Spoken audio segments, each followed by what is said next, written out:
శ్రీవారి ప్రసాదం వివాదంపై సత్యశోధన కమిటీ నివేదిక విడుదల చేసిన ఆచార్య రామానుజ సంక్షేమ సమితి చంద్రబాబు నాయుడు తన క్షుద్ర రాజకీయ ప్రయోజనాల కోసం పవిత్రమైన తిరుమలకి కలంకం తెచ్చారని, తిరుమల ప్రసాదంపై నిందలు మోపిన ఆయన వెంటనే తన పదవికి రాజీనామా చేయాలని పలు హైందవ పౌర సంఘాల ప్రతినిధులు డిమాండ్ చేశారు. తిరుమల చరిత్రలో ఎవరు చేయనంత అపచారం చంద్రబాబు నాయుడు చేశారని మండిపడ్డారు.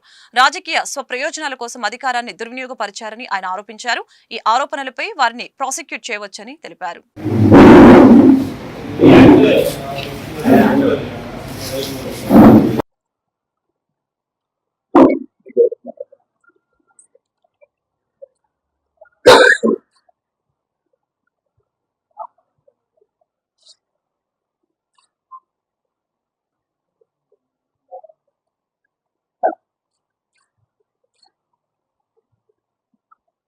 మనందరం గమనించవలసినటువంటి విషయం ఏమంటే, అన్ని రాజకీయ పార్టీలు కూడా దీన్ని పొలిటిసైజ్ చేసి లాభం పొందాలని చెప్పి విపరీతమైనటువంటి ప్రయత్నం చేస్తున్నారు.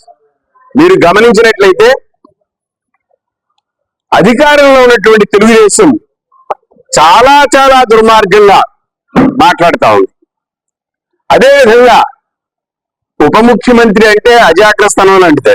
అదేమి రాజ్యాంగపరమైనటువంటి దానికి ఆ శాంక్టిటీ ఏమీ లేదు. ఆయన ఏమిటేమిటో మాట్లాడతాడు. అసలు ఆయన కొంతసేపు టోపీ పెట్టుకుంటాడు, నేను మామదీయుడు అంటాడు. కొంతసేపు చర్చి అంటాడు, ఫాదర్ని అంటాడు.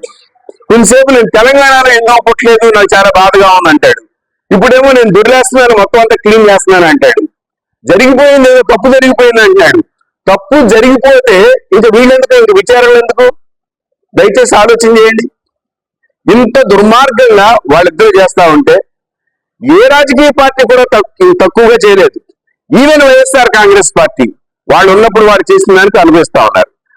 ఆయన ఒక మాట అన్నాడు ఈ మధ్యలో, ఈ కమిటీలో ఉన్నటువంటి సభ్యులందరూ కూడా మీ కేంద్ర మంత్రులు సిఫారసు చేస్తే అపాయింట్ చేశామని చెప్పి. ఎందుకు ఇవన్నీ ప్రస్తావిస్తున్నానంటే, ఈ తిరుమల పవిత్రంగా ఉండవలసినటువంటి ఏదైతే ఒక తిరుమల తిరుపతి దేవస్థానములు, తిరుమల తిరుపతి దేవస్థానములు అంటే మనందరం కేవలం పైన శ్రీవారి ఆలయం అనుకుంటాం. కాదు, రామాంజలి వారు మొదలుపెట్టినటువంటి గోవిందరాజస్వామి ఆలయం, కింద తిరుచానూరు అమ్మవారి ఆలయం, శ్రీనివాస మంగాపురం, కపిలతీర్థం, కోదండరామాలయం, ఇలా ఎన్నో ఆలయాలు ఉన్నాయి. ఇవన్నీ కలిపి తిరుమల తిరుపతి దేవస్థానములు. ఇప్పుడు నెయ్యి విషయానికి వచ్చినట్లయితే, అసలు మిగతా ఆలయాల్లో ఉన్నటువంటి పోర్టు అంటే అక్కడ వంటలు చేసేటువంటి వాళ్ళు మన పైన కొండ మీద అయితే దాదాపుగా 600 చిల్లర మంది ఉంటారు ఈ వంటలు తయారు చేసేవాళ్ళు పోర్టులో. మరి వీళ్ళెవరూ మిగతా ఆలయాలకు సంబంధించి నెయ్యి ఏదైనా వేరేగా ఇచ్చారా? దాన్ని ఎందుకు పంపలేదు?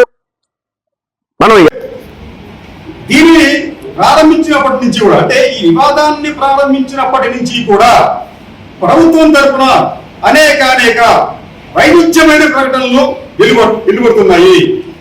శ్యామలరావు గారు ఒక మాట అంటారు, దాంట్లో కేవలం ఉంది వనస్పతి చెప్పి. ముఖ్యమంత్రి గారు అంటారు, దాంట్లో యానిమల్ ఫ్యాట్ కలిసిందని చెప్పి. ఇంకో మాట అన్నారు, మళ్ళీ శ్యామలరావు గారు మాట మారుస్తారు, దాంట్లో యానిమల్ ఫ్యాట్ ఉందని చెప్పి.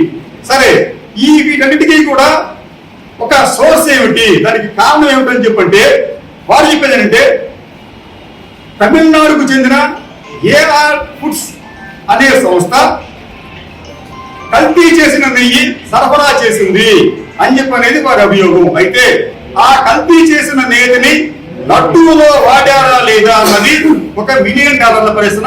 అయితే అసలు ఇప్పటి వరకు కూడా లడ్డూలో కల్తీ నెయ్యి కలిసిందని చెప్పి అంటున్నాం, కానీ అసలు అలా కల్తీ అయినట్టుగా భావిస్తున్న లడ్డూలను ఎక్కడైనా ఎప్పుడైనా పరీక్షలకు పంపించారా అంటే ఎక్కడా కూడా అటువంటి ప్రయత్నం చేయలేదు. లడ్డూలను ఎటువంటి ల్యాబ్కు పంపించకుండానే కల్తీ జరిగిందని చెప్పి నిర్ధారించారు. రెండోది, నేతిలో కల్తీ జరిగిందని చెప్పి చెబుతున్నారు. అయితే ఆ నేతికి సంబంధించి